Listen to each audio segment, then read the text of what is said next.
caminhando aí para as considerações finais. Infelizmente, o nosso tempo já está fechando. Vamos ouvir os colegas até o final, mas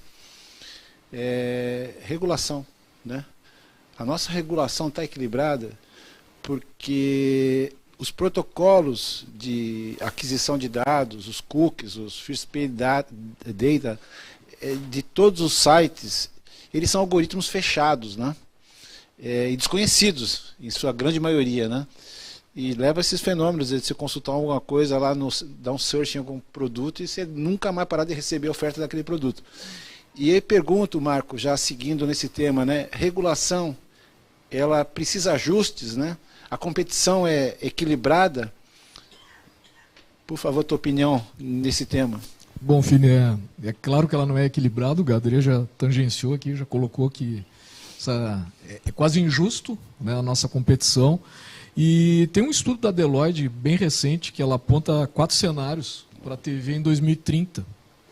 Rapidamente, assim, não vou me lembrar dos nomes dos cenários, mas dá conta de um cenário, que seria um cenário que eles chamam de supermercado universal, onde poucos grandes players, donos das grandes plataformas, dominam todo o mercado de vídeo no mundo, né? Um outro cenário que eles chamam de vingança dos broadcasters, a nossa vingança, onde a gente consegue fazer, as grandes redes que a gente faz parte, consegue fazer a transformação digital e continuam bem estabelecidos como players. Um outro cenário que é um cenário de perdido na diversidade, que eles chamam, que é basicamente o que nós vivemos hoje, um pouco mais agressivo. É conteúdo disponível em várias plataformas de todos os gêneros. E um último que é o conteúdo como o grande vencedor do jogo, e aí, novamente, grandes players, aí não por plataformas, mas por grandes produtores de conteúdo mundial, que com uma relação direta com o consumidor saem vencedores. Mas por que eu estou trazendo isso? Porque lá, esse estudo ele traz um recorte e uma sugestão de atuação para nós, para quem é broadcast e principalmente para quem é emissora local / regional. E eles falam em todos os cenários, qualquer um que vier a sobrepujar os outros no futuro, primeiro, para nós, dedicação total em conhecimento do consumidor local e produzir um conteúdo local relevante para esse consumidor. Um jornalismo de credibilidade, o ao vivo, o esporte local, ou seja, em todos os cenários, para nós, dedicação ao conteúdo local, com base no conteúdo. E outro, Fini, respondendo, avançando na tua pergunta, nacionalmente, a gente conseguir ter um apoio, né, do poder público concedente que equilibre esse jogo que hoje, em termos regulatórios, está desequilibrado. Então, eu acredito muito nisso, né, já encaminhando para o final, assim, ó, se fosse me perguntar assim, o que tu entende que é o foco de investimento de uma rede broadcast? Para mim, a gente precisa, e quando eu falo investimento, não é só CAPEX, não é só financeiro, investimento de tempo, investimento de penso estratégico, investimento nas nossas pessoas. Para mim, eu resumiria em 3 focos. Primeiro foco é aquisição de dados que sejam transformados em informações e que depois nos ajude a ter conhecimento, para que a gente atenda o nosso consumidor e atenda o nosso mercado anunciante, que tem que acompanhar, está nessa mesma esteira dessa distribuição hoje, dessa desintermediação que a gente vive. O outro foco é um foco em eficiência operacional. Para a gente sobreviver fortes nesse mercado, a gente precisa ter isso. O pessoal que trabalha comigo na tecnologia sabe que o nosso mantra lá é a busca constante de olhar para os nossos processos, olhar para o que a tecnologia está nos trazendo e buscar ser eficientes operacionalmente para poder a gente fazer mais, né, com o mesmo ou até com menos, né? E o terceiro foco é exatamente nas nossas pessoas, né? Capacitar, adquirir capacidades tanto nas pessoas que trabalham, quanto no nosso design organizacional. Porque a transformação digital é feita por pessoas, já foi dito aqui, mas a gente precisa de novas capacidades. A gente precisa de um pensamento que chama hoje em dia de mindset de crescimento, né? Ou seja, é aprender a desaprender para aprender de novo. Isso numa constante. Isso é uma capacidade que a gente precisa das novas pessoas que a gente vai estar trazendo para nossas organizações. Agora, dentro da empresa, a gente precisa também receber esse público. O que eu quero dizer? Quero dizer que a gente às vezes debate na RBS, precisamos ser inovadores. Bom, mas a gente precisa que o nosso design organizacional tenha os incentivos para a inovação. Eu não posso requerer de um time que ele seja inovador e o indicador que eu meço ele no final de um quarto ou de um ano é o EBITDA. Ou seja, eu estou dizendo para ele, seja inovador, mas não erra, tá? Por favor, não falha, não bota dinheiro fora.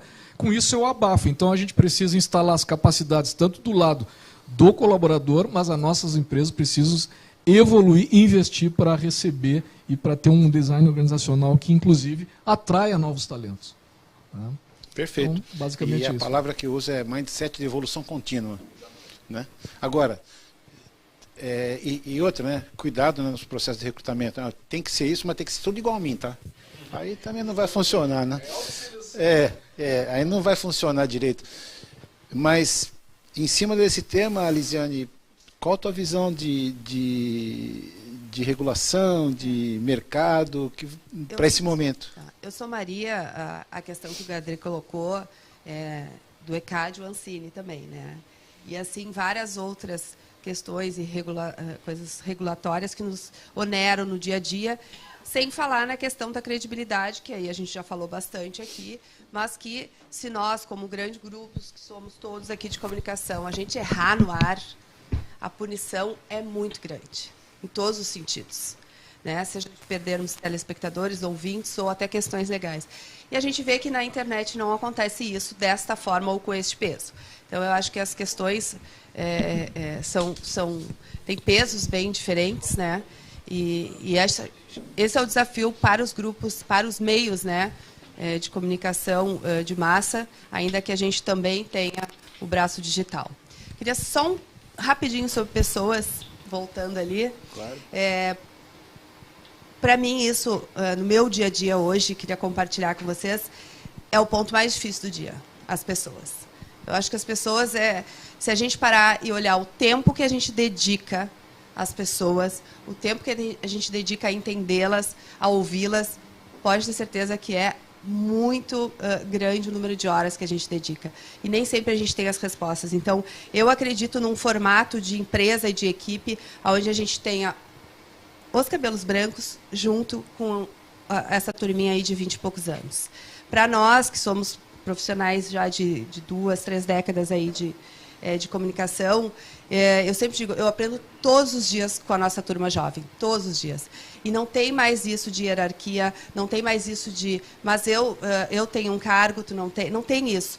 A gente aprende com eles todos os dias. Eu falo isso para a nossa turma de estagiários. A gente tem que parar e ouvi-los, porque eles nasceram nessa geração que a gente está aqui discutindo. Então, assim como a gente tem para ensinar sobre vida corporativa, sobre uma série de coisas que a experiência nos traz, eles têm o que nos ensinar todos os dias sobre o que a gente, com quem a gente fala, de que forma a gente fala. Então, eu procuro sempre na equipe ter esse equilíbrio e sempre ouvi-los, né? Até porque a gente ainda tem, aí falando também de questões legais, a gente ainda tem coisas muito contraditórias. A gente fala em viver um home office, em ter um formato híbrido. Gente, a nossa legislação manda essa gurizada de 20 anos bater ponto. Sabe o que é fazer uma equipe bater ponto? Eles nunca cumprem. Então, assim, é muito contraditório. Como é que a gente lida com isso, né, presidente? O processo legal é todo industrialista, né? É uma coisa tão ultrapassada, mas, em especial no nosso estado, tão exigida, mais do que qualquer outro estado, né? É tão difícil lidar com isso. Uma pessoa criativa está lá, acabou teu tempo, bate teu ponto. É muito difícil. Então, eu acho que o nosso grande desafio com as pessoas hoje é, sim, a gente desenvolver. No Grupo Bandeirantes, eu vou dizer para vocês que eu tenho mais de 20 anos de empresa, nunca a gente teve uma estrutura de RH, de pessoas e de desenvolvimento de pessoas como a gente tem hoje, muito, inclusive, impulsionado pela pandemia, que nos deu uma outra visão, né? A gente tem que olhar para as pessoas completamente diferentes do que a gente olhava 2 anos atrás, né? Perfeito. Eu modestamente diria que diversidade, né, também tem um aspecto de regulação, né, das suas estruturas, né? Então, diversidade é importante e esses modelos novos, eu concordo plenamente contigo. Tânia, tua visão, considerações finais e Sim. visão sobre tudo isso que a gente conversou aqui?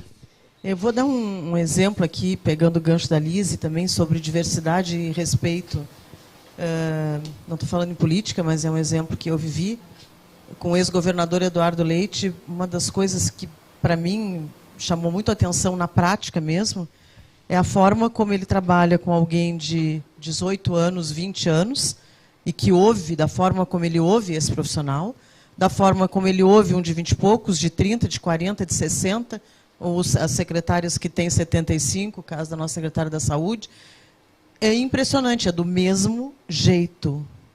Homens e mulheres também do mesmo jeito, porque nós ainda, mulheres, ainda sofremos bastante no mercado, né? No nosso mercado de comunicação não é diferente, né? Na hora em que vamos falar, o tom tem que sempre ser um pouquinho mais elevado, né? Então eu acho que isso é importante. Eu gostei muito do que esqueci o nome, desculpa. Marco falou sobre aprender a desaprender para aprender de novo, né? Eu acho que é isso que a gente realmente precisa fazer. E quando a gente fala em pessoas, o tipo de profissional tem que ser completo, né? Tem que ser completo e precisa entender.